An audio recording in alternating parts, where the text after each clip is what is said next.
Chat G P ടിയോട് ചോദിച്ചിട്ട് കലിപ്പ് തീരുന്നില്ലേ? എഐയെ കൊണ്ട് വിചാരിച്ച പണിയെടുപ്പിക്കാൻ 3 സൂത്രപ്പണികൾ. Prompt engineering explained in simple Malayalam.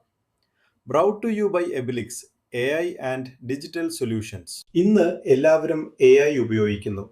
പ്രധാനമായും നമ്മൾ ഉപയോഗിക്കുന്ന ടൂളുകൾ chat G P T, Google Gemini എന്നിവയാണ്. കൂടാതെ AI writing and image tools ഉപയോഗിക്കുന്നുണ്ട്. Emails, social media, assignments, business എന്നിവയ്ക്കാണ് ഇവ കൂടുതലും ഉപയോഗിക്കുന്നത്. പക്ഷേ പലർക്കും കിട്ടുന്നത് ജീവനില്ലാത്ത മറുപടികൾ. തെറ്റ് AI-യുടേതല്ല, നമ്മൾ ചോദിക്കുന്ന രീതിയിലാണ് പ്രശ്നം. നിങ്ങളൊരു ബാഡ് പ്രോംപ്റ്റ് കൊടുത്താൽ ബാഡ് ഔട്ട്പുട്ട് ലഭിക്കും. എന്നാൽ ഒരു ഗുഡ് പ്രോംപ്റ്റ് നൽകിയാൽ പവർഫുൾ ഔട്ട്പുട്ട് ആണ് കിട്ടുന്നത്. ഓർക്കുക, സ്മാർട്ട് പ്രോംപ്റ്റ് സമം സ്മാർട്ട് റിസൾട്ട്. പ്രോംപ്റ്റ് എഞ്ചിനീയറിംഗ് എന്നാൽ എന്താണ്? എഐയോട് എങ്ങനെ സംസാരിക്കണം എന്ന് പഠിക്കുന്ന കലയാണ് പ്രോംപ്റ്റ് എഞ്ചിനീയറിംഗ്. ഇതിനൊരു സിമ്പിൾ ഫോർമുലയുണ്ട്. ക്ലിയർ ഇൻസ്ട്രക്ഷൻ, ഒപ്പം കോണ്ടെക്സ്റ്റ്, ഫോർമാറ്റ്, പിന്നെ ഓഡിയൻസ്. ഇവയെല്ലാം ചേർന്നാൽ പവർഫുൾ AI ഔട്ട്പുട്ട് ലഭിക്കും. ആദ്യത്തെ നിയമം, റൂൾ 1. ടാസ്ക് വ്യക്തമായി പറയുക. വെറുതെ ഒരു ലെറ്റർ വേണം എന്ന് പറയുന്നത് ഒരു ബാഡ് എക്സാമ്പിൾ ആണ്. പകരം 15 വർഷം പരിചയമുള്ള സെയിൽസ് മാനേജർ എഴുതുന്ന രീതിയിൽ പ്രൊഡക്റ്റ് ലോഞ്ച് ലെറ്റർ തയ്യാറാക്കുക എന്ന് പറയുന്നതാണ് ഒരു ഗുഡ് എക്സാമ്പിൾ. ഹൈലൈറ്റ് ചെയ്യേണ്ട കാര്യം, AI ഒരു മൈൻഡ് റീഡർ അല്ല എന്നതാണ്. റൂൾ 2. ഓഡിയൻസ്. നമ്മൾ ആരോടാണ് സംസാരിക്കുന്നതെന്ന് AIക്ക് അറിയണം.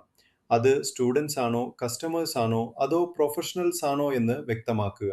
ഓഡിയൻസ് മാച്ച് ചെയ്താൽ ഔട്ട്പുട്ട് ക്വാളിറ്റി വളരെയധികം ഇംപ്രൂവ് ചെയ്യും എന്നതാണ് ഇതിന്റെ റിസൾട്ട്. റൂൾ 3. ഫോർമാറ്റ് മുൻകൂട്ടി പറയുക. നിങ്ങൾക്ക് വേണ്ടത് ബുള്ളറ്റ് പോയിന്റ്സ് ആണോ, ബ്ലോഗ് ആണോ, ടേബിൾ ആണോ, സ്ക്രിപ്റ്റ് അല്ലെങ്കിൽ ഇൻസ്റ്റാഗ്രാം ക്യാപ്ഷൻ ആണോ എന്ന് വ്യക്തമാക്കുക. ഫോർമാറ്റ് പറഞ്ഞാൽ AI കൂടുതൽ ഓർഗനൈസ്ഡ് ആയി മറുപടി തരും. റൂൾ 4. കോണ്ടെക്സ്റ്റ് കൊടുക്കുക.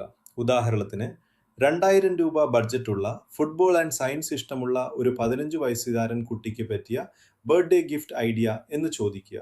ഇങ്ങനെ ചോദിക്കുന്നത് ജനറിക് ആൻസേഴ്സ് ഒഴിവാക്കി പേഴ്സണലൈസ്ഡ് ആൻസേഴ്സ് ലഭിക്കാൻ സഹായിക്കും. റൂൾ 5. റെഫറൻസ് ഉപയോഗിക്കുക. മുൻപ് ഉപയോഗിച്ച examples, style and brand tone അല്ലെങ്കിൽ ഓൾഡ് ഔട്ട്പുട്ട്സ് എന്നിവ കൊടുത്താൽ AI കൂടുതൽ ആക്യുറേറ്റ് ആയി വർക്ക് ചെയ്യും. എപ്പോഴും ഓർക്കുക, റെഫറൻസ് സമം ബെറ്റർ കൺസിസ്റ്റൻസി. ഒരു ഇമ്പോർട്ടൻറ്റ് സീക്രട്ട്, ഒറ്റ പ്രാവശ്യം ചോദിച്ചു നിർത്തരുത്. ബെസ്റ്റ് AI യൂസേഴ്സ് ചെയ്യുന്ന കാര്യം ഇതാണ്. അവർ എഡിറ്റ്, റീട്രൈ, ഇംപ്രൂവ്, റിഫൈൻ എന്നീ കാര്യങ്ങൾ ആവർത്തിക്കും. ഇറ്ററേഷനാണ് AIയുടെ യഥാർത്ഥ പവർ. മാസ്റ്റർ പ്രോംപ്റ്റ് എന്താണ്? ഓരോ തവണയും സെയിം ഡീറ്റെയിൽസ് പറയേണ്ടതില്ല. പകരം ഒരു മാസ്റ്റർ പ്രോംപ്റ്റ് ഉണ്ടാക്കി സേവ് ചെയ്യുക. ഇതിൽ നിങ്ങളുടെ profession, company details, writing style, കൂടാതെ ഗോൾസ് എന്നിവ ഉൾപ്പെടുത്താം. ഇതിന്റെ ഏറ്റവും വലിയ ബെനിഫിറ്റ് എന്തെന്നാൽ AI നിങ്ങളെ മനസ്സിലാക്കി വർക്ക് ചെയ്യാൻ തുടങ്ങും. പ്രോംപ്റ്റ് ലൈബ്രറി, സ്മാർട്ട് യൂസേഴ്സിന്റെ സീക്രട്ട് വെപ്പൺ. നിങ്ങളുടെ best prompts, winning templates, social media prompts, email prompts എന്നിവ സേവ് ചെയ്ത് വെക്കുക. ഇതുവഴിയുള്ള ബെനിഫിറ്റ്സ്: ടൈം സേവ് ചെയ്യാം, ഫാസ്റ്റർ വർക്ക് സാധ്യമാക്കാം, ഒപ്പം കൺസിസ്റ്റന്റ് ക്വാളിറ്റി ഉറപ്പാക്കാം. AI ഒരു അത്ഭുത വിളക്ക് പോലെയാണ്. ശരിയായ രീതിയിൽ ചോദിച്ചാൽ അസാധാരണമായ റിസൾട്ട് കിട്ടും. സ്മാർട്ടായി ചോദിക്കൂ, AIയുടെ ഫുൾ പവർ ഉപയോഗിക്കൂ.